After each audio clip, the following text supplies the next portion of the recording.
Louange et honneur à notre Seigneur et Sauveur Jésus-Christ, le Fils de Dieu, le ressuscité du troisième jour pour cette nouvelle vidéo. Les sentiments amoureux suffisent-ils pour se marier? Alors j'aimerais véritablement prendre mon temps au travers de cette vidéo et de pouvoir répondre avec des arguments bibliques et véritablement en s'appuyant sur les Saintes Écritures. Parce qu'il est important réellement en tant qu'enfants de Dieu que nous puissions avoir comme lumière à notre sentier la parole de Dieu, les Saintes Écritures. Et j'aimerais aussi conseiller ceux qui ne sont pas encore mariés ou ceux qui sont dans les voies du mariage à réellement réfléchir avant de s'engager et d'avoir réellement comme conseiller le Saint-Esprit, avoir réellement en fait une vue panoramique et ne pas juste s'arrêter à voir sur le moment T, mais d'avoir une vue d'aigle et de voir réellement sur le long terme, afin réellement qu'on puisse à faire le bon choix avec la parole de Dieu, avec les Écritures. Alors je dirais, bien aimé dans le Seigneur, que non, les sentiments amoureux ne suffisent pas pour se marier avec une personne. Alors vous me direz, mais qu'est-ce qu'il est en train de dire? Comment ça, les sentiments amoureux ne sont pas suffisants pour se marier? On va prendre sans plus tarder, dans un premier temps, les Écritures. Parce que c'est eux qui nous conduisent dans toute la vérité. Alors nous allons prendre un passage dans le livre de Psaume. Le livre de Psaume. Que Dieu soit béni pour sa parole.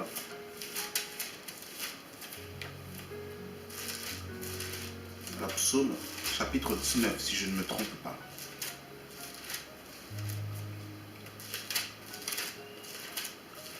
Le livre de Psaume.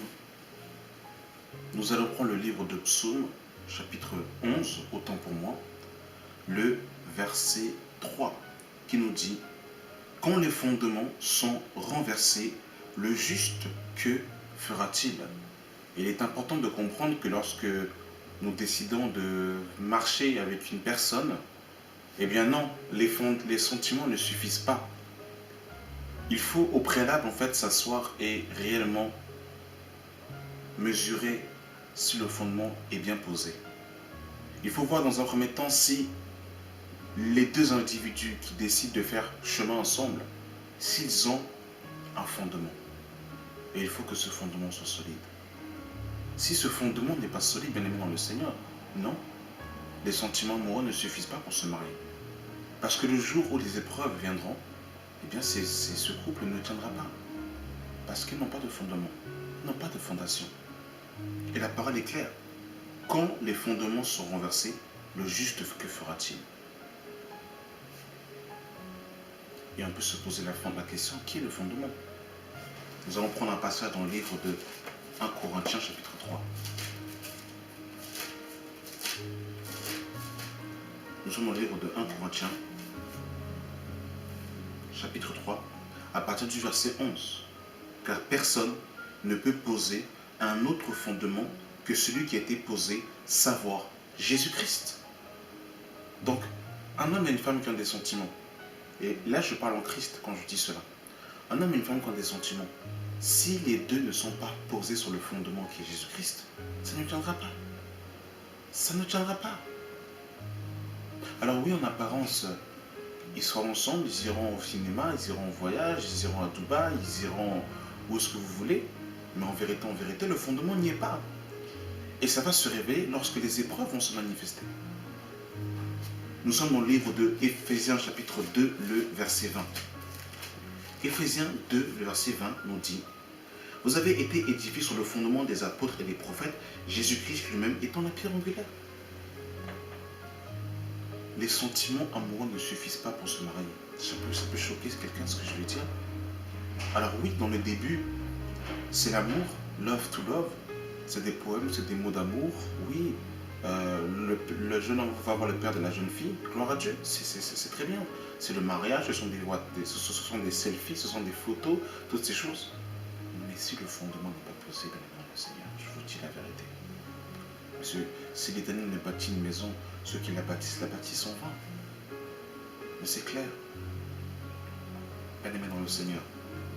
Et regardez ce que Jésus nous dira dans le livre de Matthieu, chapitre 7, à partir du verset 24. C'est pourquoi quiconque entend ces paroles que je dis et ne les met pas en pratique sera semblable à un homme prudent qui a bâti sa maison sur le roc. La pluie est tombée, les torrents sont venus, les vents ont soufflé et se sont jetés contre cette maison, mais elle n'est point tombée parce qu'elle était fondée sur le roc. Voilà. Jésus de Nazareth, le fondement, la pierre angulaire, la pièce maîtresse, la pièce majeure.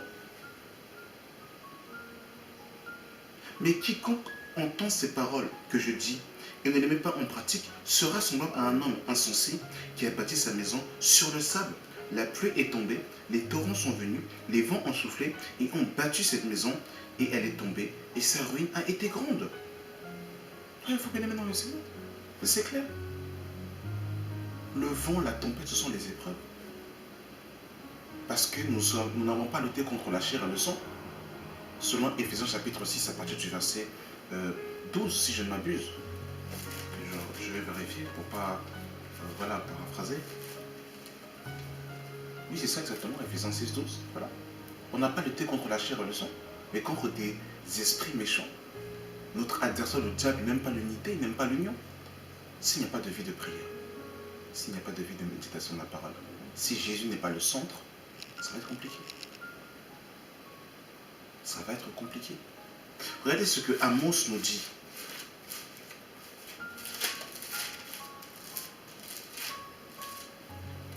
Nous sommes dans le livre de Amos, chapitre 3, le verset 3. Deux hommes marchent-ils ensemble, sans tête, sans sceptre, convenus?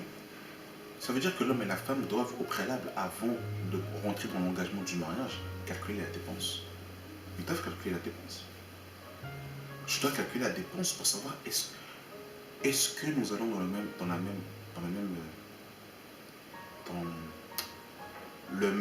est-ce que nous avons la même vision? Est-ce que nous avons le même sens? Est-ce que réellement, en fait, nous avons décidé de suivre réellement Jésus-Christ et de pouvoir marcher selon ses conseils, ses préceptes et sa volonté? C'est pour ça que beaucoup, par exemple, aujourd'hui, se marient, ça ne marche pas. Oh, finalement, en fait, c'était pas elle, je me suis trompé, divorce au mariage. Parce qu'au préalable, on ne consulte pas le Seigneur. Souvent, des fois, ce qui nous fait accrocher avec des personnes, ce sont des liens d'âme, par moment. Des fois, ce sont des atomes crochus que nous avons les uns des autres. Des fois, ce sont des attirances qui sont uniquement physiques. Ah, c'est mon type d'homme. Ah, c'est mon type de femme. Ah, elle me plaît. J'aime bien comment elle s'habille. Il est fashion. Elle est fashion. Il a du flow. Toutes ces choses, bien aimées dans le Seigneur. Mais je vous dis la vérité, sincèrement. Et en fait, Jésus n'est pas le fondement. Et oui, la parole dira par exemple que la parole avait prophétisé sur Jésus en disant qu'aucun de ses os ne serait brisé concernant le Machia, Jésus de Nazareth. Or, les os sont l'image du fondement. On doit avoir le fondement avant tout. Quand Adam va voir Ève, il va dire voici ce qui est os de mes os, chair de ma chair. Il faut le fondement. Il faut voir la fondation. À la base, est-ce que ça va tenir? Voilà. Quand un homme voit une sœur, il doit voir est-ce que la sœur là c'est une femme de maison? Ou est-ce qu'elle passe son temps à faire du shopping sur shopping, à se photographier, elle passe son temps à se faire de nouvelles coupes de cheveux, elle passe son temps à être à découvert parce qu'en fait elle veut le dernier téléphone, le dernier iPhone qui est sorti. Tout ça, il faut calculer la dépense. Est-ce que ce frère aime la parole de Dieu? Parce que ma soeur, ton mari doit t'enseigner selon les Écritures, selon les oracles du Seigneur. S'il ne te parle seulement en fait que des BD, il te parle seulement de Naruto, il te parle seulement de Tintin au Congo, mais c'est compliqué. Bah oui. Si c'est seulement des voyages sur voyage, console de jeu, match de foot, je vous dis, mais c'est compliqué. Alors oui, certes, on est ensemble, certes, on n'est pas divorcés aux yeux des hommes, mais la parole est claire. Tu passes pour être vivant, mais tu es mort. Et c'est clair. Vous bien aimé dans le Seigneur. C'est pour ça réellement que Dieu nous aide. Que Dieu nous aide. Et tout à l'heure, je parlais des attirances physiques. Il faut bien comprendre une chose, c'est que le critère de beauté que par moment nous avons est un critère qui nous a été imposé par le système. Je vous dis la vérité. Consciemment ou inconsciemment parfois, ce que nous définissons comme étant critère de beauté nous a été communiqué et nous a été infiltré dans la pensée par Babylone. Quand vous voyez les spots publicitaires et vous voyez les femmes qui sont choisies, regardez bien, ce sont une catégorie de jeunes filles qui sont présélectionnées. Vous verrez que c'est toujours des filles qui sont sveltes, avec de beaux cheveux, avec une denture parfaite. Et tout ça, en fait, c'est comme si c'était un message qui, inconsciemment, dans le subconscient, nous était transmis. Regardez par exemple les émissions de Miss France. Regardez par exemple pour une pub de yaourt. Regardez la femme qu'on va mettre. Pareil, des fois, en fait, on prend aussi des images de certains hommes. Là, ce sont des hommes qui ils ont la peau sur les os. C'est-à-dire qu'ils ne sont pas en surpoids, ils sont vraiment sveltes, ils sont vraiment fins. Et du coup, c'est comme un enseignement qui est là, qui est donné, qui est communiqué. Et du coup, ça devient notre critère de beauté. Sur la base de ce qu'on nous a donné. Voilà, dans les clips, tout ça là, c'est comme si on te matraque. Et je vous assure que les médias, ça une puissance de communication terrible. Regardez seulement quand en fait on parle par exemple du Black Friday, regardez comment les gens se précipitent pour aller faire les courses. Des fois ils n'ont même pas l'argent sur le compte. Mais parce que c'est le Black Friday, parce qu'on a matraqué les gens avec les soldes, les gens vont courir comme des animaux jusqu'à se marcher dessus. Parce qu'on les a influencés d'abord avec une information. En fait, l'information en fait, a créé au-dedans d'eux, en fait, les a comme stimulés.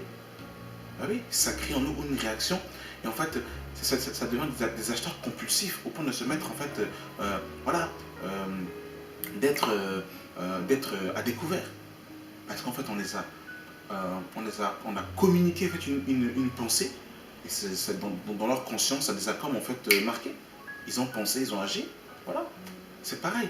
Dans ce qu'on voit aujourd'hui avec les critères d'hommes, etc., bah, des fois, je vous assure qu'il y a, comment dire, comme si le média, comme si l'image voulait nous montrer le critère de beauté. Et du coup, bah, une femme qui est un peu ronde, bah, elle n'est pas belle. Mais c'est sur quel critère? Sur quelle base? Sur quel fondement biblique? C'est sur ce que Babylone nous enseigne. Et c'est pour ça que par moments, eh ben, même nos choix, même nos sentiments des fois sont des fois liés eh bien, à ce que Babylone nous enseigne, nous a communiqué. Et c'est ça le problème. C'est que si une jeune fille n'est pas maquillée, si elle est simple, bah, là, bizarrement, elle est moins belle. Parce qu'elle n'a pas d'artifice. Parce qu'on nous a habitués. Et une femme belle, pour nous, eh bien, c'est une femme qui est maquillée. Une femme qui n'est pas maquillée, c'est une femme qui n'est pas belle. C'est écrit où? Sur quel fondement?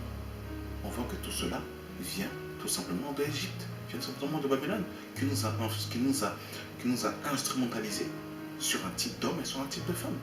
Vous bien aimé dans le Seigneur. Et toutes ces choses, il faut au préalable consulter le Seigneur. Voilà. Et regardez, on va prendre un passage dans le livre de 1 Roi, chapitre 11. On ne va pas être très long. Voilà, je vais terminer sur ce dernier passage. Hein, que Dieu soit béni pour sa parole. Gloire à Dieu. En tout cas, que Dieu nous aide réellement. Et que Dieu guide voilà, ceux qui sont sur le chemin du mariage. Dans 1 Roi chapitre 11, verset 1, il est écrit: le roi Salomon aima beaucoup de femmes, outre la femme de Pharaon, des Ammonites, des Ammonites, des Édomites, des Sidoniens, des Éviens, appartenaient aux nations où l'Éternel avait dit aux enfants d'Israël: vous n'irez point chez elles et elles ne viendront point chez vous. Elles détourneraient certainement vos cœurs du côté de leur Dieu. Ce fut à ces nations que s'attacha Salomon, entraîné par l'amour. Il eut 700 princesses pour femmes et 300 concubines. Et ces femmes détournèrent son cœur.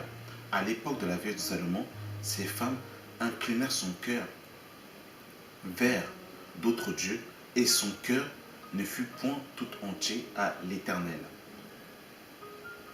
comme l'avait été le cœur de David, son père. Donc, il y a plusieurs exemples. Là, ici, j'ai pris l'exemple de Salomon. Donc oui, Salomon, il avait des sentiments pour ses femmes. Mais c'était quoi le résultat? Le résultat, c'est que voilà, Salomon est parti adorer d'autres divinités. Donc non, les sentiments ne suffisent pas. Tu aimes, mais est-ce que tu aimes selon les critères de Dieu? C'est ça le problème. Le problème, il est là. Aller aimer, par exemple, quelqu'un qui n'a pas la loi de l'éternel dans son cœur. Je veux le convertir, je veux le gagner. Non, je ne sais pas bien aimé, c'est pas biblique. Non, c'est pas comme ça. Il y a encore d'autres cas de figure où, par exemple, il y a des couples qui se sont mariés, les deux étaient inconvertis, et par la suite, l'un des deux s'est converti. Là, c'est un autre cas de figure. Et tu es chrétien, et tu veux aller prendre quelqu'un du dehors, et tu veux te mettre avec elle, bah, tu assumeras les conséquences par la suite. Ah bah oui, c'est ça le problème. On le voit. Euh, euh, Samson avec Dalila, on le voit. Oui. Samson avait des sentiments pour Dalila. Et c'est quoi le résultat? Bah, les yeux percés, on lui a coupé les 7 tresses. Bah voilà. Donc non, les sentiments ne suffisent pas. C'est faux et archi faux. Oh non, je t'aime, elle m'aime. Et des fois, Dieu n'est même pas dans l'affaire parce qu'on n'a même pas consulté. On ne consulte pas le Seigneur et on ne le met pas au centre pour savoir si le Seigneur est d'accord. Qu'est-ce que le Seigneur dit? Ah franchement, quand je le vois, mon cœur il fait boum boum. Mon cœur il fait boum boum. Le boum boum là, ça peut être bien séduisant. Ah bah oui. C'est pour ça que je vous dis, les sentiments ne suffisent pas. Est-ce qu'elle aime la sainte doctrine? Est-ce qu'il aime la sainte doctrine? Est-ce qu'il aime la parole de Dieu? Est-ce qu'il veut véritablement se détacher de l'amour du monde? Est-ce que réellement en fait il veut en fait des sentiments de. Il veut en fait véritablement en fait que la parole de Dieu soit la base de notre maison? C'est ça. Est-ce que notre maison peut être, comment dire, peut recevoir les saints? Parce que c'est ça, on se marie, mais la femme ne veut pas, elle veut seulement en fait les câlins, elle ne veut pas recevoir les frères et les sœurs. Quand un frère vient sonner à la porte, la sœur commence à murmurer, commence à calomnier, c'est compliqué tout ça. Ben voilà. Le frère, quand on commence à prier, il commence à dormir, il commence à avoir en fait une bulle au niveau du nez parce qu'il commence à dormir, il commence à baver. Ça c'est compliqué tout ça. Ah ben voilà. Donc je répète encore, mon message est vraiment pour parler eh bien, des personnes qui ne sont pas encore engagées. On a déjà fait un audio sur un autre intitulé sur mon conjoint est un converti, comment le gagner. Donc lorsque le Seigneur permettra, on publiera aussi cet audio pour aussi parler des personnes qui sont mariées avec des inconvertis. Donc ça c'est un cas de figure à part. Mais réellement c'est pour les personnes qui ne sont pas encore engagées, qui ne sont pas encore mariées et qui veulent aller prendre les gens du dehors pour les ramener dans la maison de Dieu. Et non, c'est pas comme ça. Donc réellement que le Seigneur eh bien, vous conduise dans toute la vérité. Merci d'avoir pris le temps de regarder cette vidéo et que la grâce et la paix de notre Seigneur Jésus-Christ soient votre partage. Amen.